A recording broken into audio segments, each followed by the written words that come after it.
بسم اللہ الرحمن الرحیم۔ معزز خواتین حضرات، السلام علیکم ورحمۃ اللہ وبرکاتہ۔ کیا ولا کے وارث ہونے کے لیے مال کا وارث ہونا شرط ہے، یا مال کے وارث ہونے کے لیے ولا کا وارث ہونا شرط ہے؟ یہ ہے ہمارے آج کے حدیث کے سبق کا موضوع۔ مشکات المصابیح کتاب البیوع، باب ہے الفرائض، یعنی وراثت کا باب،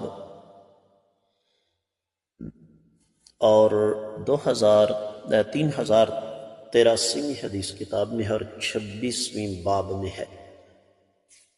الفاظ سماعت فرمائیے گا۔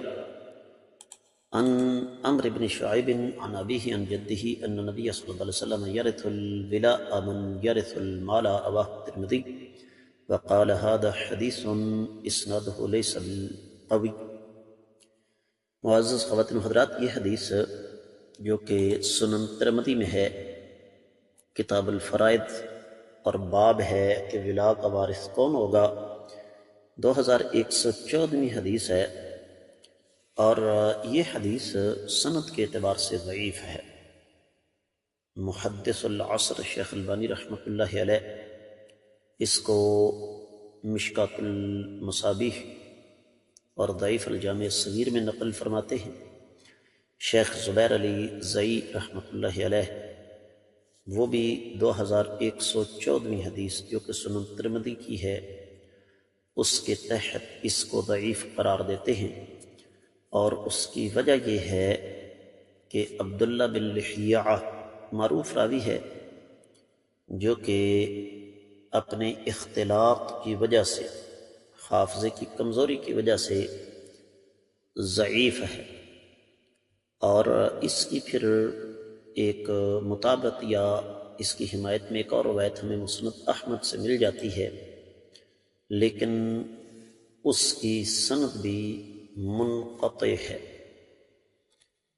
یہی وجہ ہے کہ اس حدیث کے بارے میں زیادہ تر محدثین کرام یہی حکم لگاتے ہیں کہ یہ روایت صحیح نہیں ہے، جس طرح کہ امام ابن کثیر نے ارشاد الفقیہ میں، اور امام مبارک پوری نے تحفۃ الاحوذی میں، شیخ البانی رحمۃ اللہ علیہ نے ضعیف سنن ترمذی میں، پھر اسی طریقے سے امام حیثمی نے مجموع الزوائد میں،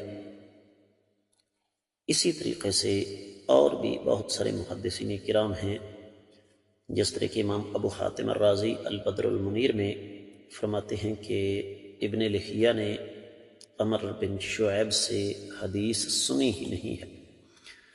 ترجمہ اس حدیث کا یہ بنتا ہے کہ عمر بن شعیب اپنے والد اور وہ اپنے دادا سے روایت کرتے ہیں کہ آقا علیہ السلام نے فرمایا جو مال کا وارث ہو سکتا ہے وہ ولا کا وارث ہوگا، لیکن چونکہ حدیث مبارکہ صحیح نہیں، لہذا یہ کوئی شرط نہیں کہ مال کا وارث ہی ولا کا وارث ہو یا ولا کا وارث ہی مال کا وارث ہو۔ میں امید کرتا ہوں کہ یہ حدیث کبھی بھی آپ کے سامنے آ گئی تو آپ انشاءاللہ کہہ دیں گے کہ یہ روایت صحیح نہیں۔ اس کے ساتھ ہی آج کا سبق حدیث کا مکمل ہوتا ہے۔ آپ لوگوں سے خصوصی طور پر گزارش ہے اس بات کو صدقہ جاریہ سمجھ کر زیادہ سے زیادہ شیئر کریں، چینل کو سبسکرائب کریں، ساتھ لگے گھنٹی کے بٹن کو ضرور دبائیں تاکہ تازہ ترین اسباق آپ کو بر وقت ملتے رہیں۔ کامنٹ سیکشن میں اپنے قیمتی خیالات کا اظہار ضرور فرمائیے۔ آج کے سبق سے دیجیے اجازت۔ السلام علیکم ورحمۃ اللہ وبرکاتہ۔